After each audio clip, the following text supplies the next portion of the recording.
नमस्कार, मैं हूं आपके साथ अंकिता पाल। बुलेटिन की शुरुआत करते हैं। खानपुर विधायक उमेश कुमार के कैंप ऑफिस फायरिंग मामले में एक्शन हुआ है और मामले में जेल भेजे गए प्रणब सिंह के खिलाफ अब हरिद्वार के डीएम ने सख्त रुख भी अपनाया है। डीएम हरिद्वार ने प्रणब सिंह और देवयानी सिंह और उनके पुत्र दिव्य प्रताप सिंह के नाम से जारी 9 हथियारों के लाइसेंस निरस्त कर दिए हैं। साथ ही कारण बताओ नोटिस भी जारी किया है। बीते दिनों पूर्व विधायक कुंवर प्रणब सिंह चैंपियन अपने समर्थकों के साथ खानपुर विधायक उमेश कुमार के कार्यालय पहुंचे, जहां उन्होंने अपने समर्थकों के साथ फायरिंग की है। इसके बाद उमेश कुमार के स्टाफ के साथ मारपीट भी की गई। फायरिंग के बाद में चैंपियन वहां से फरार हो गए हैं, जिसके बाद उमेश ने पुलिस पर कार्रवाई करने का दबाव भी बनाया है।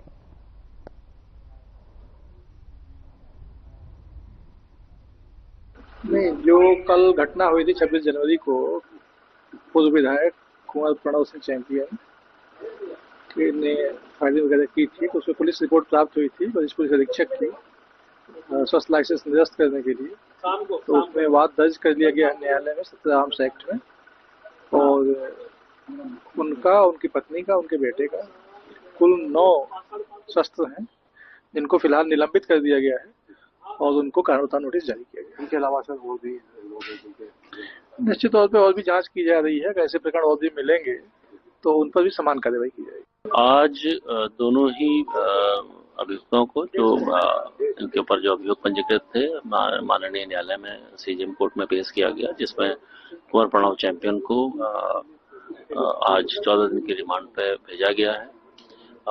उमेश शर्मा के अगेंस्ट जो केस था उसमें न्यायालय ने प्रॉपर ग्राउंड रिमांड में भेजने के नहीं पाए, इसलिए उन्हें बेल दी गई है और सशर्त उनको ये बेल इस शर्त पर दी गई है कि वो विवेचना में सहायता करेंगे और इसमें किसी प्रकार की कोई भी दुर्भावना या कुछ इस तरीके का उनके द्वारा एक्ट बाद में किया जाता है तो उनके अगेंस्ट ये चीज जाएगी।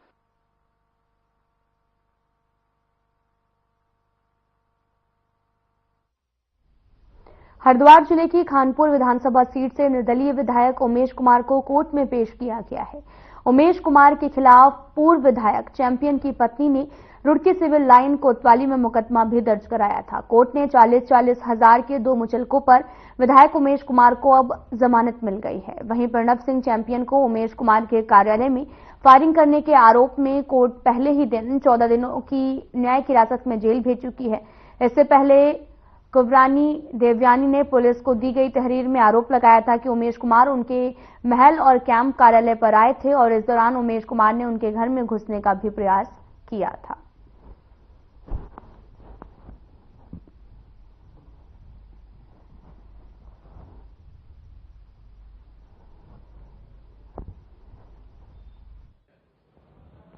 कर दी गई है। ऑफेंस की गंभीरता को देखते हुए न्यायालय ने यह पाया कि बेल का केस बनता है और 40,000 रुपए की 2 श्योरिटीज और पर्सनल बॉन्ड पर रिलीज कर दिया गया है। नहीं, अभी ऐसी कोई कंडीशन नहीं है, ऐसा कोई मैटर नहीं था सुरक्षा के लिए। कोर्ट के सामने इस समय केवल बेल एप्लीकेशन थी। आपने कोई अपील की कोर्ट से? आगे कोर्ट से हमने यही निवेदन किया था कि बेल का केस है और कोई इनके खिलाफ ऐसा ऑफेंस नहीं बनता है जैसे कि एलिगेशन एफआईआर में लगाए गए हैं।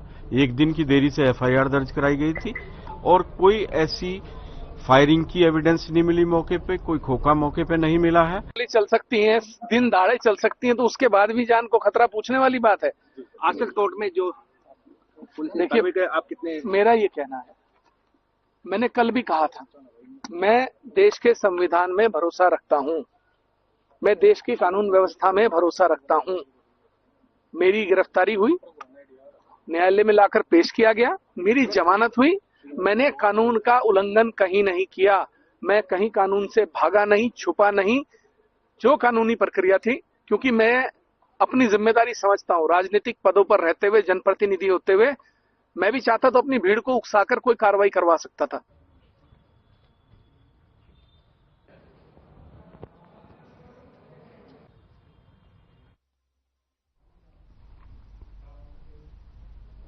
अल्मोड़ा में नशा तस्करी रोकने के लिए सघन चेकिंग अभियान जारी है।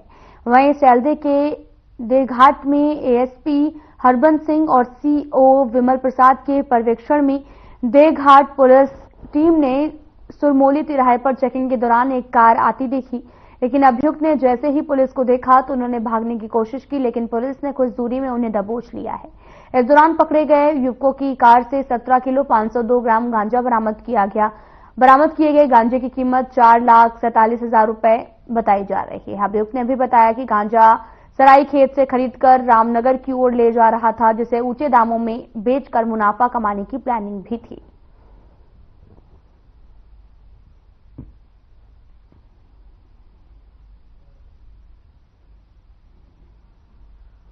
एसएसपी महोदय के निर्देशानुसार लगातार मादक पदार्थ तस्करी करने वालों के विरुद्ध कार्रवाई की जा रही है। इसी क्रम में देवघर पुलिस द्वारा कल दिनांक 26/1/2025 को कैनाली रोड पर चेकिंग के दौरान एक स्विफ्ट डिजायर से लगभग 17 किलो से अधिक गांजा बरामद किया गया है, जिसमें 2 व्यक्तियों को गिरफ्तार किया गया।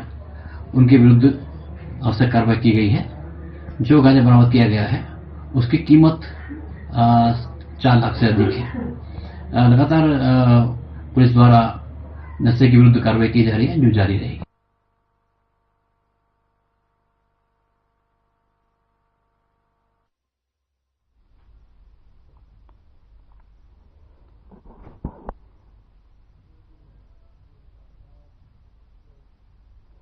जनपद पौड़ी के नैनीडांडा ब्लॉक के अंतर्गत जनता इंटर कॉलेज में कक्षा 9वीं की छात्रा के साथ शिक्षकों ने छेड़छाड़ की है। और साथ ही आपको यह भी बताते चले कि इस मामले में पुलिस ने मुकदमा दर्ज कर जांच भी तेज कर दी है। और एएसपी चंद्रमोहन सिंह ने जानकारी देते हुए बताया कि घुमाकोट थाने पर एक शिकायत भी मिली थी, जिसमें शिकायतकर्ता ने बताया कि 2 शिक्षकों ने एक छात्र के साथ छेड़छाड़ की है, जिसके बाद दोनों आरोपी शिक्षकों के खिलाफ मुकदमा भी दर्ज किया गया और मामले की जांच पड़ताल जारी है।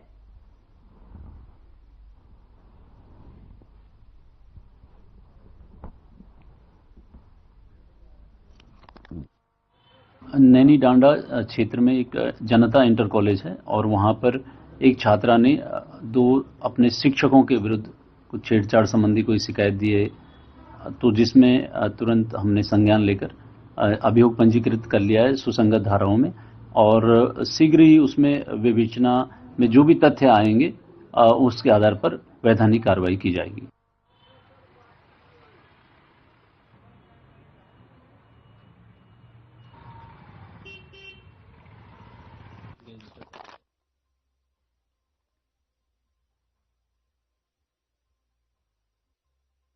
क्षेत्र में एक जनता इंटर कॉलेज है और वहां पर एक छात्रा ने 2 अपने शिक्षकों के विरुद्ध कुछ छेड़छाड़ संबंधी कोई शिकायत दी है, तो जिसमें तुरंत हमने संज्ञान लेकर अभियोग पंजीकृत कर लिया है सुसंगत धाराओं में, और शीघ्र ही उसमें विवेचना में जो भी तथ्य आएंगे उसके आधार पर वैधानिक कार्रवाई की जाएगी।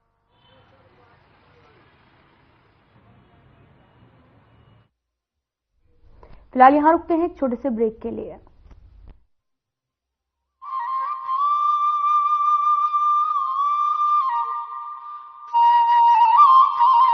के रजत जयंती वर्ष में प्रवेश कर चुके युवा राज्य उत्तराखंड 38वें राष्ट्रीय खेलों के सफल आयोजन की बड़ी जिम्मेदारी निभाने के लिए पूरी तरह तैयार है। प्रदेश के मुख्यमंत्री श्री पुष्कर सिंह धामी के आग्रह को स्वीकार करते हुए भारतीय ओलंपिक संघ ने योग और मलखंभ जैसे 2 पारंपरिक खेलों को भी राष्ट्रीय खेल का हिस्सा बना दिया है।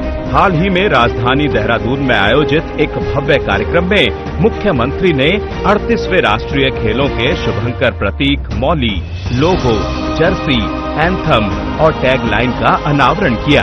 इस अवसर पर उत्तराखंड में राष्ट्रीय खेलों के लिए टैगलाइन संकल्प से शिखर तक घोषित की गई। मैं देवभूमि उत्तराखंड के सभी लोगों की तरफ से आदरणीय प्रधानमंत्री श्री नरेंद्र मोदी जी का धन्यवाद प्रदान करता हूं। 28 जनवरी से 14 फरवरी 2025 तक चलने वाले राष्ट्रीय खेलों का सुंदर लोगो और शुभंकर मौली दोनों ही उत्तराखंड के राजकीय पक्षी मोनाल से प्रेरित है, जो प्रदेश की विशिष्टता को प्रदर्शित करने के साथ उत्तराखंड की प्राकृतिक सुंदरता और विविधता के रंगों को भारत के प्रत्येक कोने तक पहुंचाएगा। उत्तराखंड को बधाई देना चाहता हूं जो इन खेलों का आयोजन कर रहे हैं। उत्तराखंड ने इस आयोजन को एक नया रूप और दृष्टिकोण दिया है। राष्ट्रीय व अंतर्राष्ट्रीय स्तर पर पदक लाने वाले खिलाड़ियों को सरकारी नौकरी देने के साथ साथ प्रदेश में नई खेल नीति लागू कर विभिन्न माध्यमों से राज्य में खेल और खिलाड़ियों को लगातार प्रोत्साहित कर रही है उत्तराखंड सरकार। उत्तराखंड में 38वें राष्ट्रीय खेलों के भव्य आयोजन में आपका स्वागत है।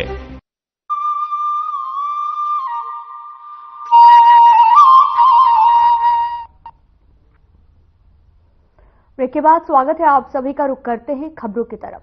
जसपुर के ग्राम बेहड़ी, उमरपुर क्षेत्र, धर्मपुर, जसपुर क्षेत्र में कच्चा मकान और गौशाला में अज्ञात कारणों के चलते अचानक से आग लग गई है। आग लगने की सूचना पर जसपुर से अग्निशमन की गाड़ी तुरंत सूचना प्राप्त होते ही घटनास्थल पर पहुंचकर कच्चे मकान और गौशाला में लगी आग पर बमुश्किल काबू पाया गया। तब तक गरीब युवक की झोपड़ी में रखा सारा सामान जलकर राख हो गया। घटना की सूचना पाकर जसपुर की पुलिस मौके पर पहुंची और मामले की जांच पड़ताल जारी है।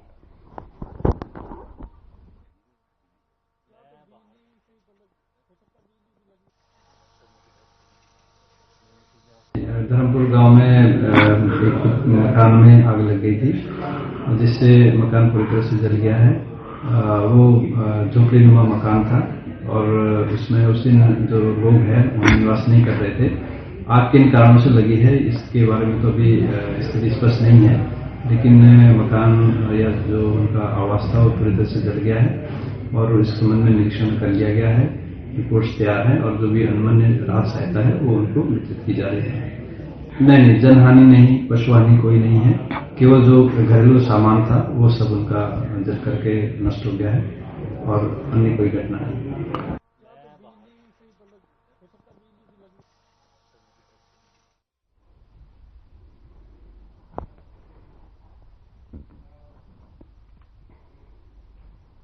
उत्तराखंड में 2.5 साल की तैयारियों के बाद समान नागरिक संहिता लागू हो गया है और मुख्यमंत्री पुष्कर सिंह धामी ने मुख्य सेवक सदन में यूसीसी के पोर्टल और नियमावली का लोकार्पण भी किया है।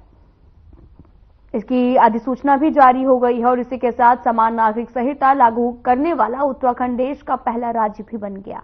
समान नागरिक संहिता के लिए 27 मई 2022 को विशेषज्ञ समिति का गठन किया गया था और 20 जनवरी को यूसीसी की नियमावली को अंतिम रूप देकर कैबिनेट ने इसे पास भी कर दिया है।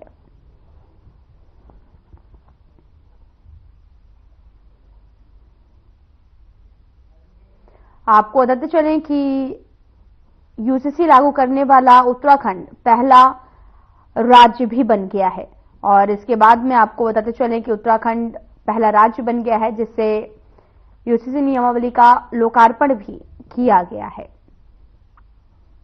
आपको बताते चलें कि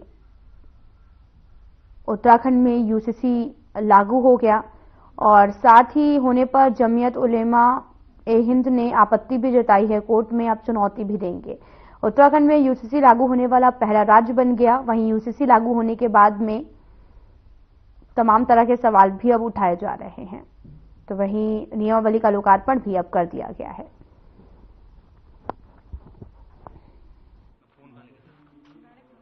लोगों का एक स्वभाव बन गया है कि वो सिर्फ विरोध करते हैं। उन्हें पहले समझना चाहिए, स्टडी करनी चाहिए। जिस सरलीकरण के माध्यम से, जिस सोच से ये लागू किया गया है, पहले उसे समझना चाहिए। आज लॉन्च हो रहा है, पहले समझिए, स्टडी करिए। बहुत सी चीजें आप देखिए, जो मुस्लिम कंट्रीज है वहां यूसीसी लागू है। जब संविधान में नियम 44 अनुच्छेद 44 में कहा गया है, जिस संविधान की हम दुहाई देते हैं, उसी में कहा गया कि अनुच्छेद 44 में कि समान नागरिक आचार संहिता लागू होनी चाहिए। इसमें पोर्टल के थ्रू हमने रजिस्ट्रेशन करवाया है। बहुत आसान है पोर्टल में करवाना और सभी से ये रिक्वेस्ट करते हैं कि इसमें जरूर रजिस्ट्रेशन कराएं अपना। और इन फ्यूचर में कुछ डिटेल लेनी है, कुछ डिटेल वापस लेनी है, तो इसके लिए बहुत सेफ है। आज एक ऐतिहासिक दिन है उत्तराखंड के लिए भी और देश के लिए भी। उत्तराखंड देश का प्रथम राज्य बन गया है, जहां संविधान की धारा 44 के अंतर्गत जो समान नागरिक संहिता की परिकल्पना की गई थी, उसको मूर्त रूप देने वाला प्रथम राज्य बन गया है। क्या कुछ कहेंगे, क्योंकि जनजातियों को लेकर बहुत सारे सवाल खड़े कर रहे थे या लोग कई विपक्ष खासतौर पर बातचीत करता था कि यूसीसी धरातल पर नहीं उतरेगा। तो यूसीसी तो आज धरातल पर उतर चुका, नहीं उतरेगा वो तो अब इतिहास की भाषा हो गई। हमने संकल्प किया था, हमारे संकल्प आज पूरा हो रहा है। वायदा उत्तराखंड की जनता के साथ हमने किया था, वो वायदा हमारा आज पूरा हुआ। और जो देवभूमि उत्तराखंड की जनता ने हमें सरकार ने लाकर अपना आशीर्वाद दिया था, हमने उसी आशा अनुरूप इस काम को करा है। और इसमें हमारे राज्य के चाहे वो यूसीसी की ड्राफ्ट बनाने वाली कमेटी हो, नियमावली बनाने वाले हो, सभी अधिकारीगण हो, सभी विभागों से संबंधित हो, मैं उनका भी धन्यवाद करता हूँ। विशेष रूप से आदरणीय प्रधानमंत्री और गृहमंत्री का धन्यवाद करता हूँ। उनकी प्रेरणा से, उनके मार्गदर्शन से हम देवभूमि उत्तराखंड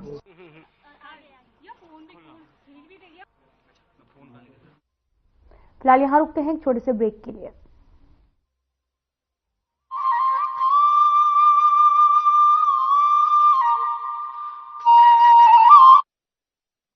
अपनी स्थापना के रजत जयंती वर्ष में प्रवेश कर चुके युवा राज्य उत्तराखंड 38वें राष्ट्रीय खेलों के सफल आयोजन की बड़ी जिम्मेदारी निभाने के लिए पूरी तरह तैयार है। प्रदेश के मुख्यमंत्री श्री पुष्कर सिंह धामी के आग्रह को स्वीकार करते हुए भारतीय ओलंपिक संघ ने योग और मलखंभ जैसे 2 पारंपरिक खेलों को भी राष्ट्रीय खेल का हिस्सा बना दिया है। हाल ही में राजधानी देहरादून में आयोजित एक भव्य कार्यक्रम में मुख्यमंत्री ने 38वें राष्ट्रीय खेलों के शुभंकर प्रतीक, मौली, लोगो, जर्सी, एंथम और टैगलाइन का अनावरण किया।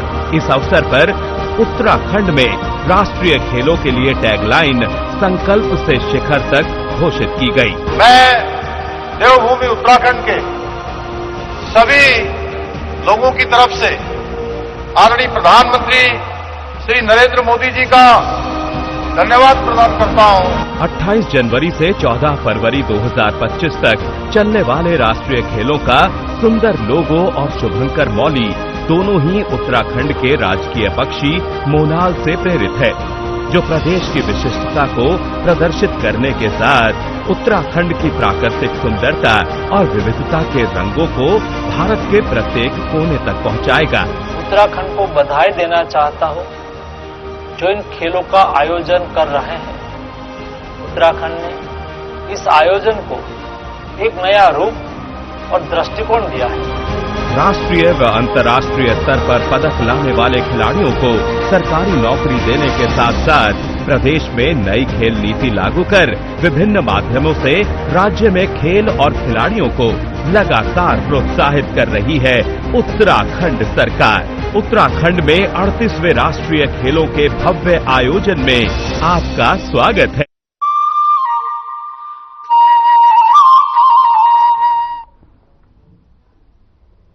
ब्रेक के बाद स्वागत है आप सभी का। रुख करते हैं खबरों की तरफ। आज से देहरादून में राष्ट्रीय खेलों का शुभारंभ होने जा रहा। नेशनल गेम्स का शुभारंभ करने के लिए प्रधानमंत्री नरेंद्र मोदी देहरादून पहुंचेंगे। प्रधानमंत्री के आगमन को लेकर पुलिस ने यातायात प्लान भी जारी कर दिया है। इसके अलावा पुलिस ने सुरक्षा व्यवस्था के पूरे इंतजाम किए हैं। पीएम मोदी के आने की टाइमिंग 3 बजे है, जबकि खेलों का शुभारंभ शाम 6 बजे से होगा। साथ ही 6 जनवरी को उत्तराखंड के सीएम पुष्कर सिंह धामी ने नई दिल्ली में प्रधानमंत्री नरेंद्र मोदी से मुलाकात की। उन्होंने प्रधानमंत्री को उत्तराखंड में आयोजित राष्ट्रीय खेलों के लिए आमंत्रित भी किया। प्रधानमंत्री के आगमन को लेकर पुलिस ने सुरक्षा व्यवस्था कड़ी कर दी है। कार्यक्रम के दौरान पूरा कार्यक्रम स्थल और उसके आसपास 2 किलोमीटर का हवाई क्षेत्र को अस्थायी रेड जोन घोषित किया गया। इस दौरान क्षेत्र में ड्रोन का संचालन पूर्ण रूप से प्रतिबंधित रहेगा। इसके अलावा कार्यक्रम स्थल पर किसी भी व्यक्ति को पानी की बोतल, बैग और ज्वलनशील वस्तुएं, खाद्य पदार्थ ले जाने की अनुमति नहीं दी जाएगी।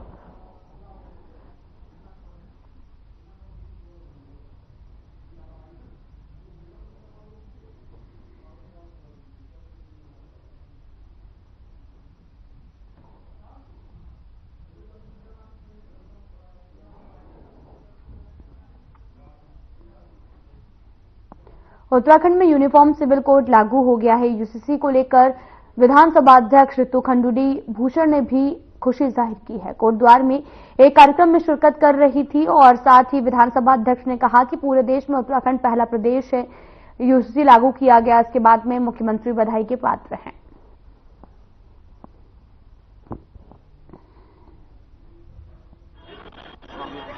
बिल्कुल, बहुत ज्यादा खुशी है मुझे कि यूनिफॉर्म सिविल कोड जो सामान्य नागरिक संहिता है वो आज से उत्तराखंड में लागू हुई है।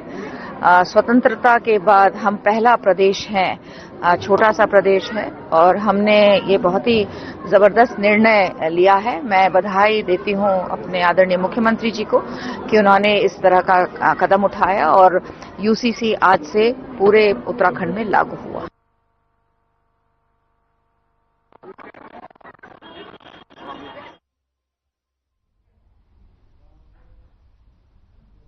फिलहाल यहां रुकते हैं एक छोटे से ब्रेक के लिए।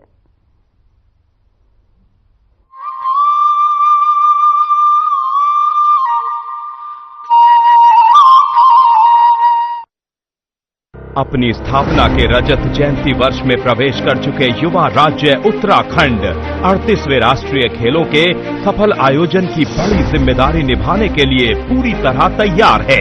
प्रदेश के मुख्यमंत्री श्री पुष्कर सिंह धामी के आग्रह को स्वीकार करते हुए भारतीय ओलंपिक संघ ने योग और मलखंभ जैसे 2 पारंपरिक खेलों को भी राष्ट्रीय खेल का हिस्सा बना दिया है।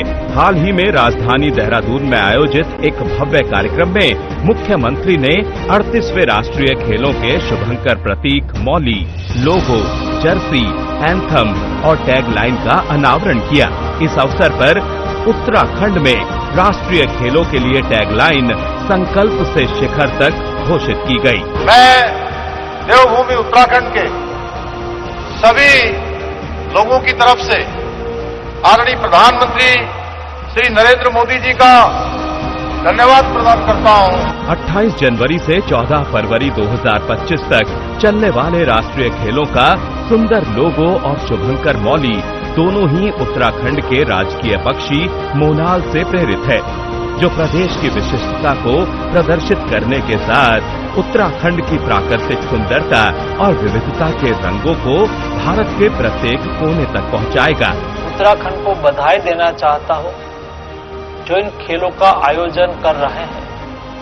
उत्तराखंड ने इस आयोजन को एक नया रूप और दृष्टिकोण दिया है। राष्ट्रीय व अंतर्राष्ट्रीय स्तर पर पदक लाने वाले खिलाड़ियों को सरकारी नौकरी देने के साथ साथ प्रदेश में नई खेल नीति लागू कर विभिन्न माध्यमों से राज्य में खेल और खिलाड़ियों को लगातार प्रोत्साहित कर रही है उत्तराखंड सरकार। उत्तराखंड में 38वें राष्ट्रीय खेलों के भव्य आयोजन में आपका स्वागत।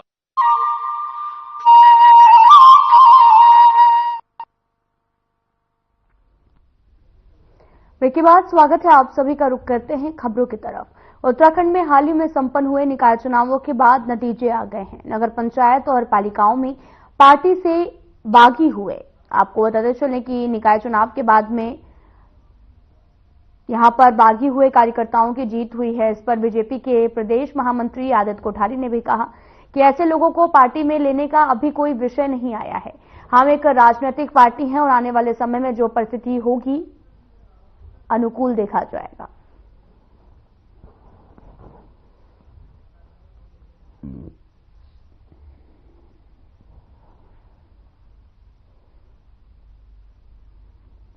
अभी इस विषय पर कोई विचार नहीं हुआ है और हम एक राजनीतिक दल है। आने वाले समय में अगर कोई परिस्थिति कहीं पर कोई बनेगी तो उस पर समयानुकूल निर्णय लिया जाए।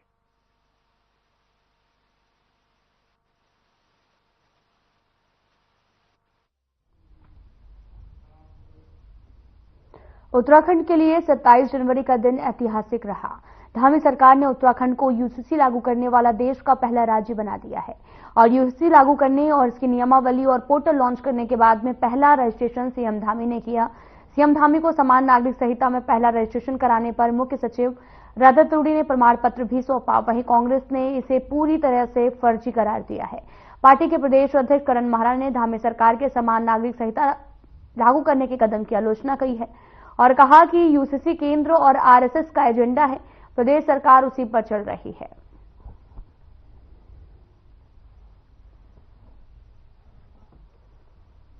देखिए, फर्जी है, पॉलिटिकल स्टंट के अलावा कुछ नहीं है। इसमें बहुत सारे झोल हैं जो हमारी अनुच्छेद 44 है संविधान का, उसके विपरीत है और ये सुप्रीम कोर्ट में जुडिशियल जिस दिन इसकी दोबारा से इसकी रिव्यू होगा, ये कहीं नहीं टिकता है।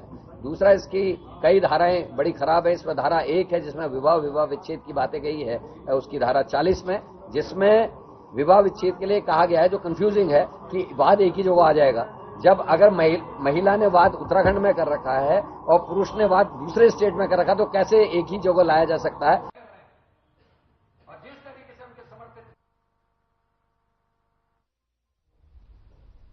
फिलहाल बुलेटिन में इतना ही। नमस्कार।